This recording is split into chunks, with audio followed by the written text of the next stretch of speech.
Okay, here are those gum trees that I cut down before using my, I think it's called the Selector blade, and my Black & Decker 18-volt cordless miniature chainsaw.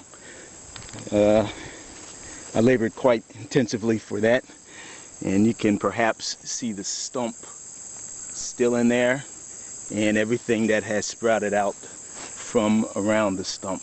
I don't know if you can actually see in there, and there's a big ass something on me, but there's a couple more, and it looks like the guys, the hunters, as I said, they could take the wood and use it in their fireplaces or whatever. Looks like they've taken a lot of it away over the time. So yeah, all this stuff was cut down once upon a time, down to the stump, and it's almost as big as it was when I cut it. Now the trees don't have the same diameter that they did when I cut it before, but as you can tell from the height of those, I mean, that's easily 15-20 feet tall, and that's only in the span of maybe 2 years after the stump was cut. And here are my cedars. They're pretty dense. I had a little trouble with the measurements when I was doing those, and they are kind of crowded in there, and at some point in time I'll thin them out a little bit, a little further over there where you see those cedars. That was planted since this stand was planted, so that's actually newer stuff, spaced appropriately. And the one thing that I have a lot of, I mean just a ton of out here, are what the locals might refer to as mercury bushes, but I think the real name is the wax myrtle. Let's see, is that it? Yeah, that looks like it. And wax myrtle, they used to actually, in colonial days, make wax, candle wax, out of the berries. I think I might have explained that before, and I'm not really seeing any, but rest assured that these guys are a pain in the neck. They are very hardy. They're they seem to be more of an understory type bush, and you can see that big dragonfly there perhaps. Nope, he just took off. Or mosquito hawks, as they like to call them in the old days. Let me see if I can get that guy. Unfortunately, I'm using my Panasonic camera, and you can't zoom it. Took off. Oh well. So let's let the journey continue.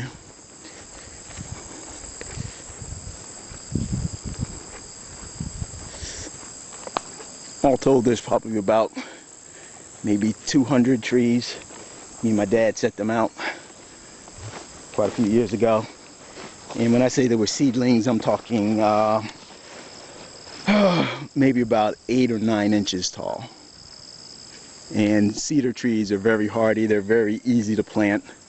And the wood is, it has some decent value associated with it.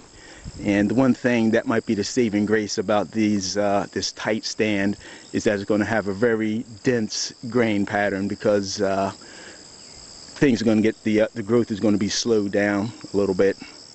So it probably won't be very large trunk diameters, but the grain pattern should be pretty tight, particularly on the interior ones.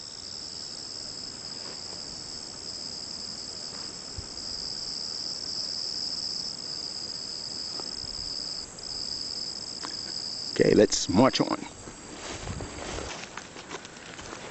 Okay. As Yogi Berra once famously said, when you get to the fork in the road, take it. Now I can continue down this way, or take a shortcut this way. And I think I'll opt for the road less traveled this time. I don't know if you can see it down there, but the hunters have their one of their little sheds out there. I'll probably backtrack once I go down this way. So let's go this way.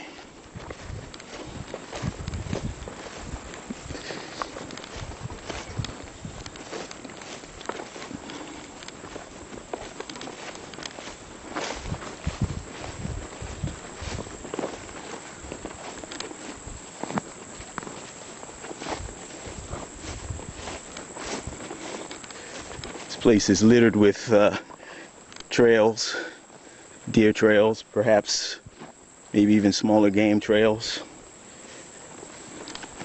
I was talking to my uncle a couple days ago, and when he was a small boy, he and my father, they used to actually work this land for somebody else, the actual previous owners of this property.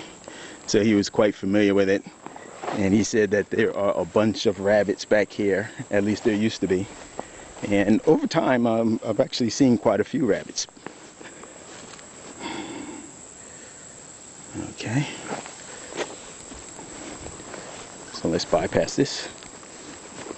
And so far, no reptilian life has shown itself, just a lot of insects. And I think I'm making enough noise to pretty much scare away any deer or larger wildlife that might be out here. And here we are. We have a broken limb off this pine tree. And I don't know if you can see that, but nestled in there is one of the old sheds that the hunters use. And this takes us into the plum orchard. And these are Chickasaw plums. They're real small plums, good for wildlife mostly. And people can eat them too. I mean, they're completely edible, but they're not like the big purple plums that you're accustomed to. They do turn purple, but these are just the wild plums that are native to this part of the United States. And they seem to be doing fairly nicely.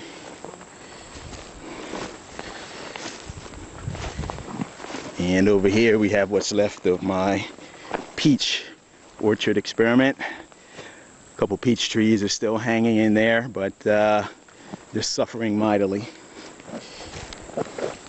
Unfortunately, when I set them out, when I had all the time in the world, it seemed to do so. It was during the middle of a drought period, and as I said, they suffered. It was really hard to keep them alive, and I've managed to do so. And this guy is pretty much dead. There's like a yellow fly on my lens. Not my lens, but the viewfinder.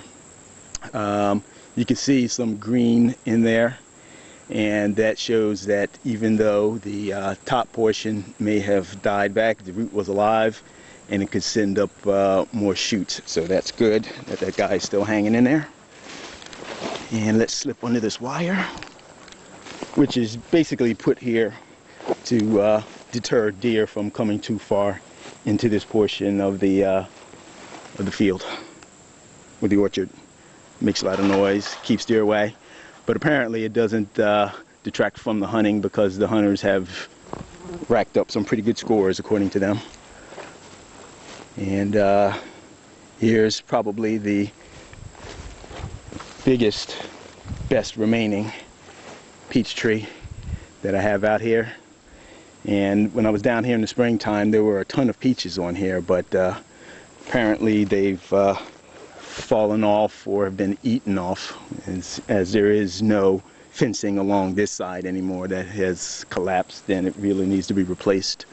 So two sides really doesn't get it done, because the deer can just walk around there if they really intend to get to it. But this always reminds me of the old adage that the leaning tree isn't always the first to fall. This one had a serious list to it years ago, and I used some cordage, which is still here, and a device to actually anchor it back to pull it in a more upright position. And it looks like my efforts were rewarded by a tree that is still standing fairly tall and sturdily, and this bad boy needs to have some vines pulled from around it. So I'll take care of that a little later, hopefully. Matter of fact, let me do it now.